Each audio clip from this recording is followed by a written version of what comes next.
National health মিছনৰ NM পোষ্টৰ form fill up ইতিমধ্যে সম্পূৰ্ণ হৈছে। বহুতেই জানিব বিচাৰিছে যে এতিয়া কি হ'ব বা কেনেকৈ সিলেকশন কৰিব। এনএছএমৰ আন্ডাৰত যিমানবোৰ পোষ্ট আছে মানে 1138 পোষ্ট, এইবিলাক পোষ্ট কন্টেক্সচুৱেল হয়। কন্টেক্সচুৱেল পোষ্টৰ সিলেকশন প্ৰসেসটো হ'ল কেণ্ডিডেটক শৰ্ট লিষ্ট কৰে। যিবিলাক কেণ্ডিডেটৰ লিষ্টত এপ্লিকেশন নম্বৰ নাম এড্ৰেছ আহি যায় সেইবিলাক কেণ্ডিডেট মানে কি হয় শৰ্ট লিস্টেড হয়। সেইবিলাকৰ কি হয় ইন্টাৰভিউ হয়। তাতে ইন্টাৰভিউ হ'ব আৰু ডকুমেন্ট ভেৰিফিকেশন কৰে। তাৰ পিছত সিলেকশন হলে জব পায়।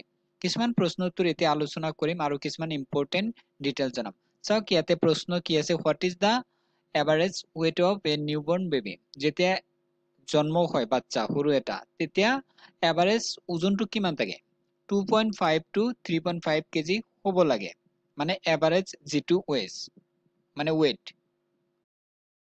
প্ৰশ্ন সুধিব পাৰে যে what is da duration of A normal pregnancy. Pregnancy duration normal duration কিমান? ইয়াতে উল্লেখ কৰিছে 280 ডেজ অৰ 40 উইকস বুলি লিখিছে।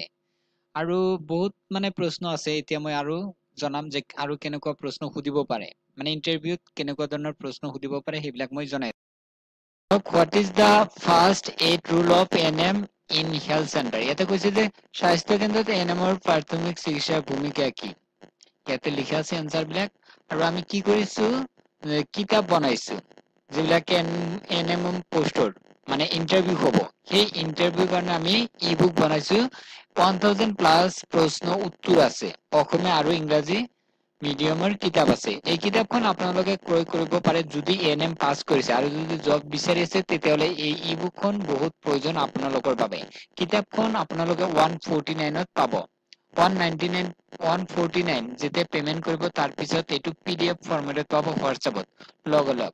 যদি এনএম পাছ কৰিছে আৰু যদি জবত এপ্লাই কৰি আছে বা ইন্টাৰভিউ দিব বিচাৰিছে তেতিয়াহলে এই কিতাপখন এতিয়া কিনিব পাৰিব। বহুত মানে ইম্পৰ্টেন্ট প্ৰশ্ন উত্তৰ দিয়া আছে।